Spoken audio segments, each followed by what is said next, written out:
It helps us as politicians. Nowadays, when I listen to you, I even panic. Why? Bismillahir Rahmanir Rahim. Alhamdulillah Rabbil Alameen. Hasbunallah wa ni'mal wakil. The Lord is my light and my salvation. Whom shall I fear? And yet do I walk through the valley of the shadow of death, I will fear no evil, for you art with me. Thy rod and thy staff, they comfort me. Thou prepares a table before me in the presence of my enemies. You anoint my head with oil. My cup runneth over, and surely goodness and mercy shall follow me all the days of my life. And I will dwell in the house of the Lord forever and ever. Amen. Assalamu alaikum. It's Wednesday. Welcome to Johnny's Bites. I have a very big happy birthday to little Akushika Nashika. Yes, Nashika Coleman of the North Hills International School. Today is your birthday. I love birthdays that are on Wednesday. Mrs. Kote, happy birthday to you as well. Now, this morning, there are a lot of issues on my mind. Number one, yesterday I told you about what's happening in Kolebu. Their lifts are not working at the maternity block. And then sometime in the afternoon, I was shown how the La Polyclinic is also leaking. The people, patients, the wards are leaking. 21st century Ghana. And you know, the people of La have a peculiar and a particularly sad story because their La General Hospital, which was serving Teshi, Nungwa, and some people from Spintex Road, and etc., was demolished with the pretext and promise of getting it done for them under 2 years or so. We were told by the health minister that everything was okay and ready to go. We were even told not so long ago that it was going to be part of Agenda 111, and now we are being told of what benefit Agenda 111 will bring. So we are still in the talking business when people are suffering. La Polyclinic is leaking. Kolebu lifts are not working.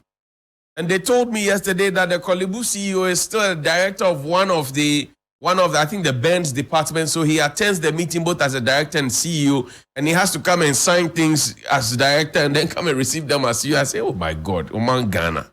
And then there goes we. Somebody called me from Kolebu yesterday and also told me that, the dialysis machines, some of the machines at Kolebu are not working, and that the wards, some of the wards have been. I say, so what can we get right? Street lights, no. Traffic lights, no. Roads, no. What's going on? And every morning you wake up and there's a different conversation that's happening. Every morning. Every single morning there's a different conversation that's happening.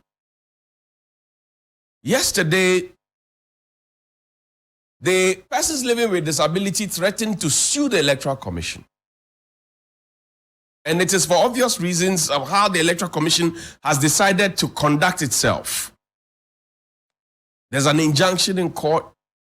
The Electoral Commission says we will go ahead. And I'm sure the Electoral Commission has very well experienced lawyers, whether they be on retainer or whether they are working at the Electoral Commission. I'm sure they have lawyers. I'm sure their lawyers advise them to do, or maybe advise them not to do that. I don't know, because I don't work at the Electoral Commission. But this morning, a critical question that came up is that, what did the staff of the Electoral Commission, when they go to work, what do they do, the staff of the Electoral Commission? Because ideally, they're supposed to be doing a certain continuous registration, which they have refused, or either failed or refused to do. Now, this election, right, the registration exercise that is presently ongoing, I maintain will be the biggest dress rehearsal for the Electoral Commission, along with the district elections. It will be the big dress rehearsal for the Electoral Commission for election 2024. Because the president will finish his term. I don't believe in coup d'etats. I believe in democracy. I believe in it. So I believe that the president, Nana Addo Dankwa Akufo-Addo, will finish his term. And that in the spirit of that, he will not check out and tell us that he has finished the race and won the course. No. He will finish his term. So, the Electoral Commission, if I were working at the Electoral Commission as Madam Gina Dukwe-Mensah, Dr. Bosman Asari, and all the other people who are working at the Electoral Commission, I would have used this as a dress rehearsal.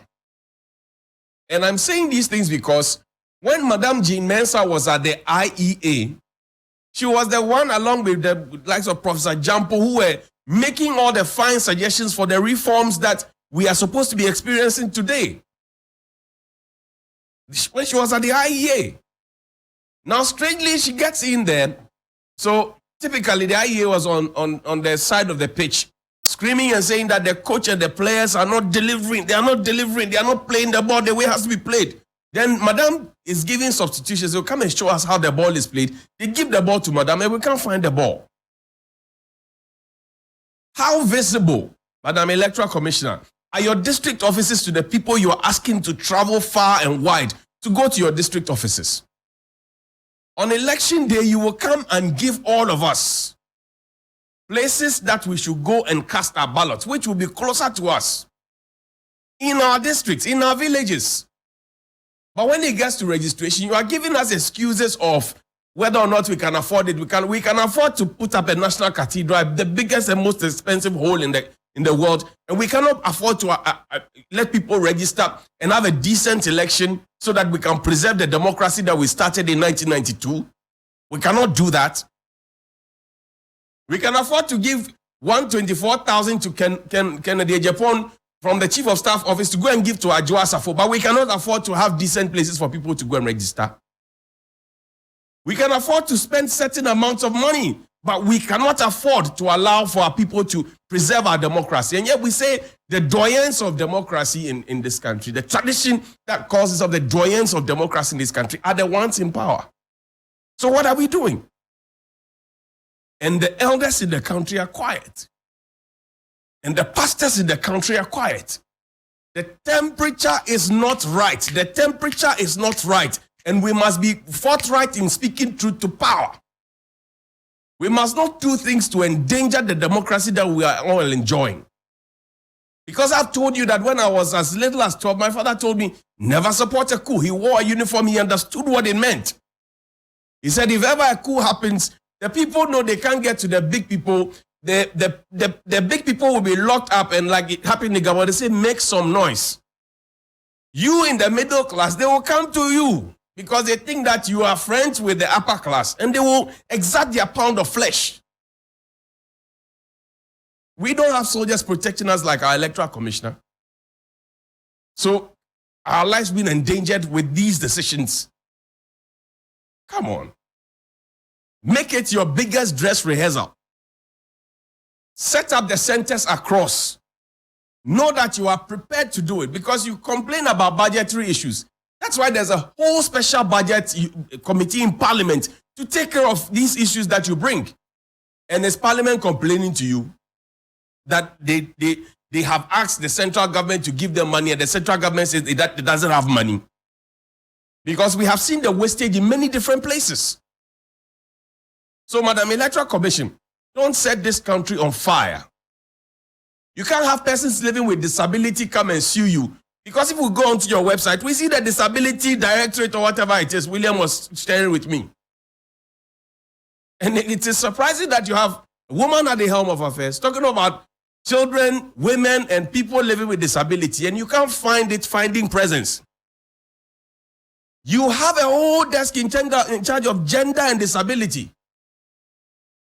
And you expect Johnny Hughes to leave his work, his morning show job, which he feeds from, to go and be roaming around looking for a district office that is not visible, to go and queue so that they tell him that the machines are offline, that he will be registered offline, and then to later be told that, oh, because we were offline, we couldn't register you and yada, yada, yada. What is that?